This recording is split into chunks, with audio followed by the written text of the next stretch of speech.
Let me begin with something that should not be controversial but somehow is. Friday the 13th is not ancient. The superstition, the specific crystallized fear of a Friday landing on the 13th day of a month, does not trace cleanly back to antiquity the way we are told it does. The deeper I looked into the historical record, the more the timelines seemed to shift and blur. What I found was not a superstition that evolved organically from centuries of human fear. What I found was something that looks far more like a construction, something assembled from parts that were individually meaningful, even sacred, and then deliberately recombined into something monstrous. Not an accident, not folklore drift, not the slow accumulation of coincidental bad luck across generations, something else. And that distinction matters more than you might think. Here is what we are told. We are told that the number 13 has always been unlucky, a sinister intruder in the sequence of 12, an unwelcome guest at the table of the apostles, a disruptor of cosmic order. We are told that Friday carries a shadow, the day of crucifixion, the day Eve tempted Adam, the day misfortune walks through unlocked doors. And we are told that when these two ancient fears collided, they produced something uniquely terrible. A day so cursed it earned its own phobia, paraskevidekatriophobia, fear of Friday the 13th, a word so clinical it almost obscures how strange it actually is. But here is the question no one asks. What did 13 mean before it meant bad luck? What did Friday mean before it meant dread? Because something existed before the fear, something was replaced. And once you see what was there first, once you actually look at it, the official explanation collapses, quietly, completely. I want to talk about Friday. Not the Friday we inherited, but the one that existed before the church calendar and the Gregorian reckoning and the slow standardization of Western time. The word itself is a clue. Frigidag in Old English. Frigg's Day, or perhaps Freya's Day, the etymological line between these two Norse goddesses, has never been cleanly drawn, which is itself suggestive. Both represent love, fertility, abundance, the deep ordering power of femininity. In Latin traditions, the same day carries a different name but an identical meaning. Dies Veneris, Venus's day. The planet Venus, the goddess Venus, the principle of Venus, beauty, desire, creation, the morning star, the evening star, the one celestial body bright enough to cast shadows. Friday was not always a day of dread. In multiple pre-Christian traditions across Europe and the ancient Near East, Friday was sacred. It was the day associated with the most generative force in the cosmos, the day for celebration, for marriages, for gratitude. The pattern repeats with unsettling precision across cultures that had no contact with one another. Venus, Friday, feminine sacred energy, abundance, and then quietly, gradually, and then quite suddenly, that meaning inverted. This raises a simple but critical question. When a symbol reverses its meaning across multiple cultures within a compressed historical window, do we call that coincidence, or do we call it coordination?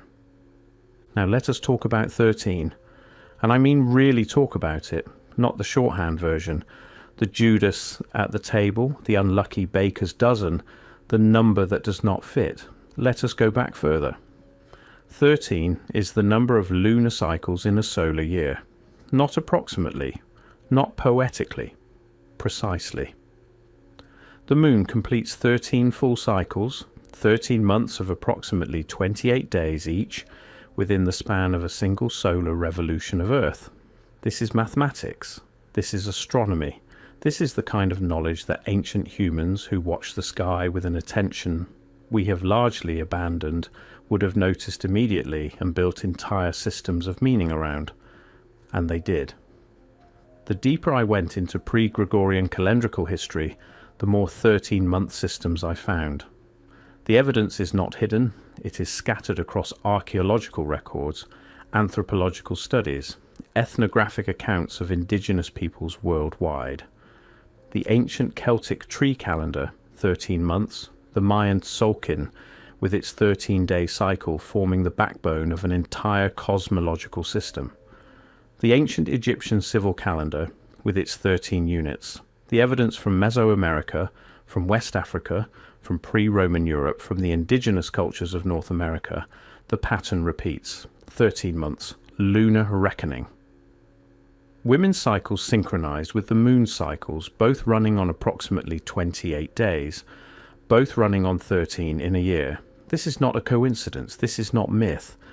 This is the actual mathematics of the Earth-Moon relationship, preserved in calendrical systems across the ancient world.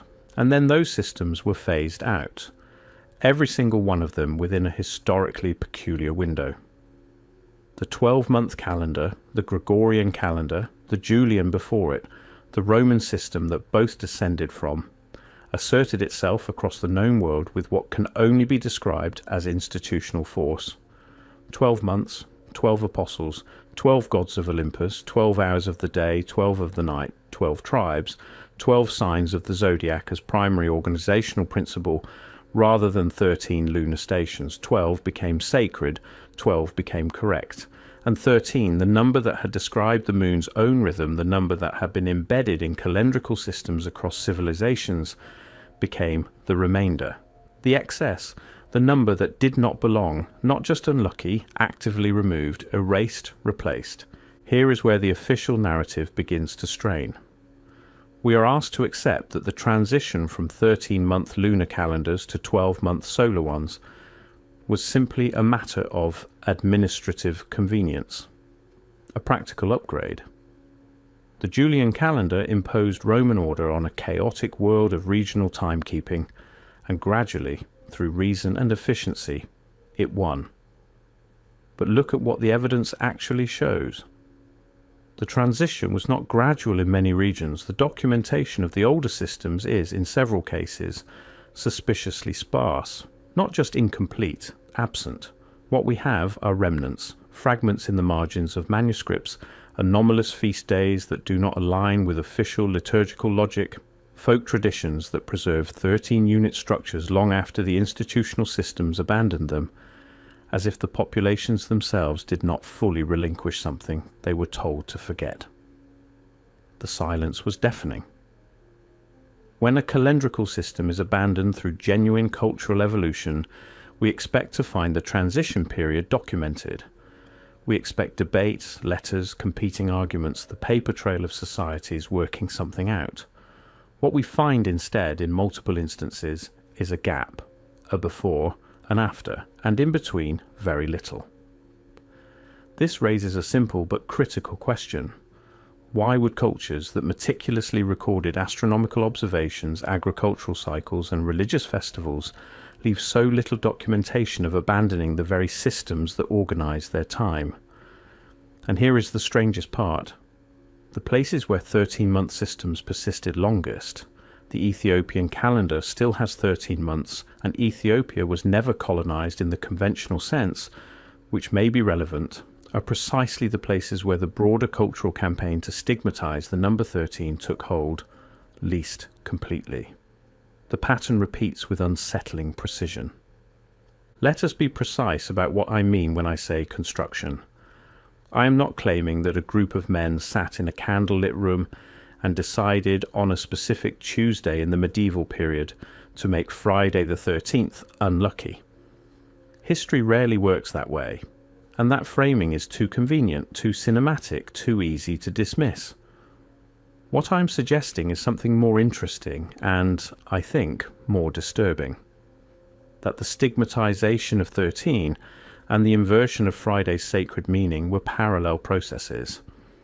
That they reinforced one another, that they served interlocking institutional purposes, and that their eventual fusion into the singular phobia of Friday the 13th was the culmination of a long, slow project of cultural reframing. The official explanation for Friday's unluckiness leans heavily on Christian tradition, the day of crucifixion, the day of the fall. But this explanation collapses here. Those associations were themselves chosen. of 7 days in a week. Why was the execution placed on Venus's day specifically? Why not another? The association of misfortune with Friday predates the mainstream popularization of these narratives in forms that reached ordinary people. And when you trace the pre-Christian traditions that called Friday sacred, the Norse, the Roman, the broader Mediterranean world, you find that the inversion of Friday from sacred to cursed aligns suspiciously well with the institutional suppression of the traditions that had venerated it.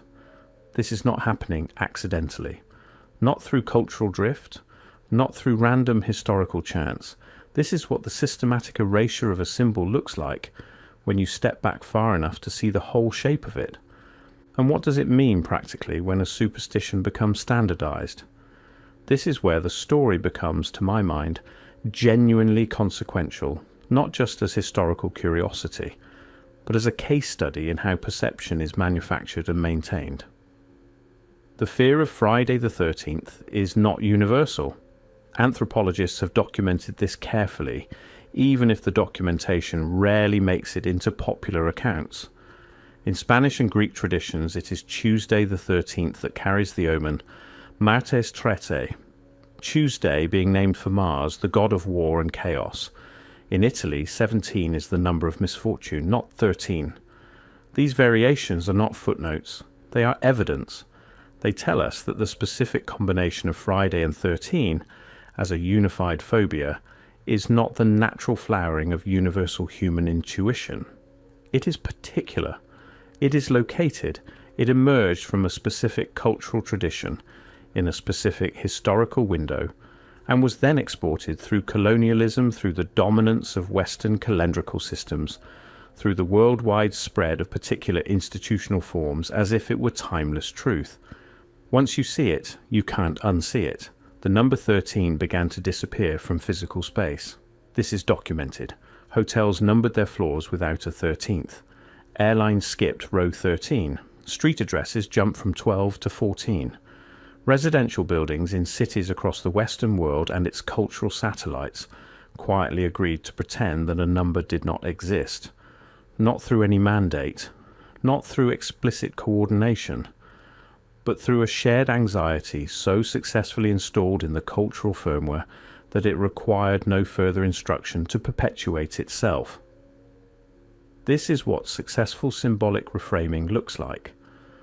When a number can be physically removed from the built environment, from the architecture of the world people inhabit daily, without significant protest, without most people even noticing the gap, that is not coincidence.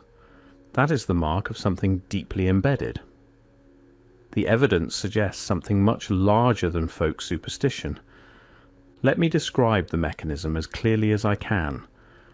Repetition is the engine of normalized perception, not argument, not proof, repetition.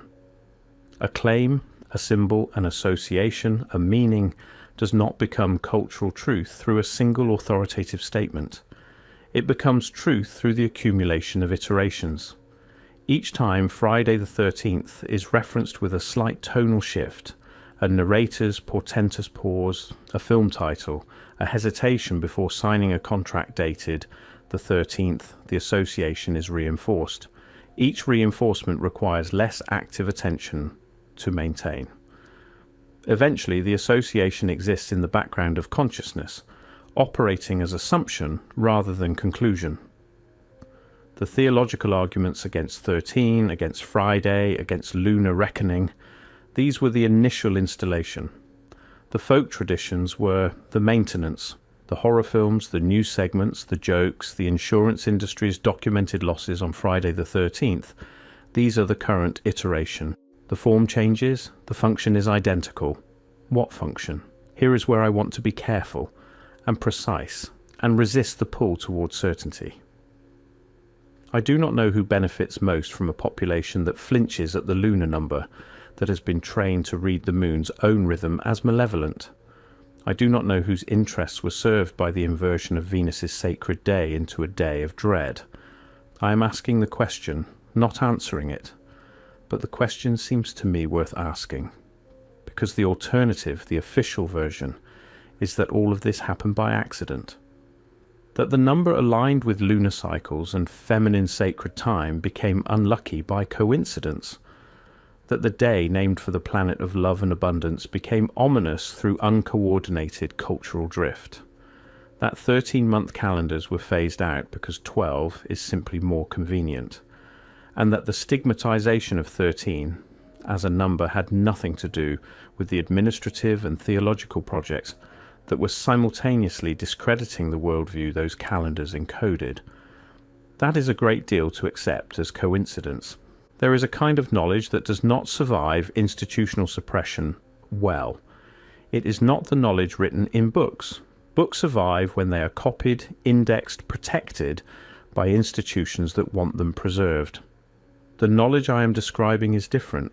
It is calendrical knowledge, embodied knowledge, the knowledge of people who organize their time and their bodies and their understanding of the cosmos around a 28-day cycle that corresponded to both the moon and, not incidentally, the menstrual cycle. When you stigmatize the number that encodes that cycle, you do not merely make a number unlucky. You make the entire framework of knowledge that the number represents seem suspect, superstitious, primitive. You create the conditions under which people will voluntarily abandon a system of understanding, not because they have been given a better one necessarily, but because they have been given a safer one. A system with social approval, a system that will not get you looked at sideways, that will not mark you as someone who takes lunar cycles seriously, that will not associate you with the old knowledge and its lingering connotations. The silence was not just institutional, it became personal, self-imposed. That is how the most effective forms of erasure work, not through external prohibition alone, but through the internalization of that prohibition by the people it targets, until they enforce it on themselves. Once you see that mechanism, you begin to see it everywhere. The pattern at its core is this: systems of knowledge that were tied to natural cycles, the lunar calendar, the feminine sacred, the number 13 as a count of the moon's own completions in a year, were systematically reframed as primitive, unlucky, or suspect, often within overlapping historical windows, often without the documentation we would expect if the transition were genuinely organic. The pattern repeats with unsettling precision. Across Europe, across the colonial world, across the long, slow process of calendar standardization that most of us learned about as pure administrative history, with no winners and losers, no knowledge lost, no alternative frameworks erased. But there were alternatives, there were frameworks, and they are largely gone, not because they failed on their own terms, but because the terms were changed. As if someone had decided systematically and with great patience that the moon's own count should become a source of dread rather than orientation, that Venus's day should carry shadow rather than light, that the fusion of these two, Friday 13, should serve as a cultural shorthand for danger and misfortune, installed so deeply in the collective nervous system that it would perpetuate itself long after anyone remembered its origins, not through one decision, not through one mandate, but through the slow accretion of institutional preference, theological argument, narrative repetition, and the quiet removal of the number from the floors of buildings, as if even the architecture should not have to remember. I began this investigation expecting to find a curiosity, a folklore story with an interesting history, the kind of thing you bring up at a dinner party and everyone nods and moves on. I did not find that. What I found was a template, a case study in how symbols are stripped of meaning, inverted and deployed as instruments of a different kind of orientation, one that trades the moon's own arithmetic for something tidier, something more controllable, something that locates authority not in the sky but in the institutions that have appointed themselves its interpreters. I cannot tell you who made that trade. I cannot tell you precisely when or through what specific chain of decisions the lunar 13 became the unlucky 13, Venus's day became the cursed day, or the specific combination of the two became something people flinch at in the 21st century. in hotels that have no 13th floor, on airplanes that have no 13th row, in a culture that has largely forgotten what it once knew about the moon. But I can leave you with the questions: why does a number that perfectly encodes the moon's own rhythm become the number of bad luck in precisely the tradition that also worked hardest to phase out lunar calendrical systems? Why does the day named for Venus, for love, for abundance, for the sacred feminine become the day of misfortune in precisely the tradition that also worked hardest to suppress the religious and cultural frameworks that had venerated the sacred feminine?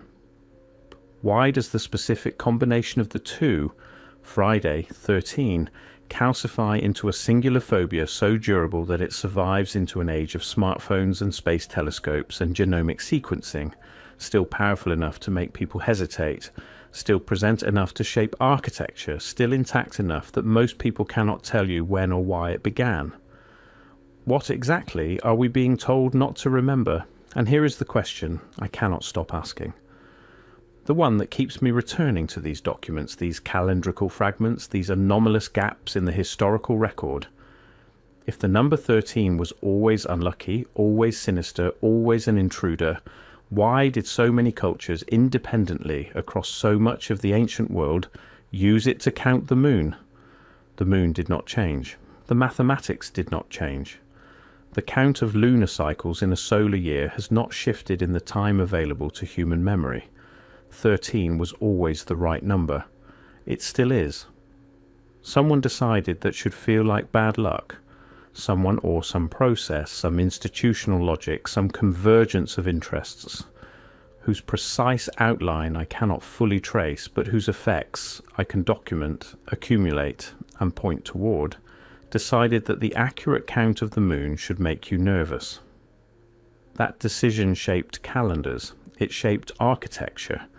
It shaped the quiet, automatic flinch that moves through a room when someone notes the date, and we have mostly forgotten to ask why.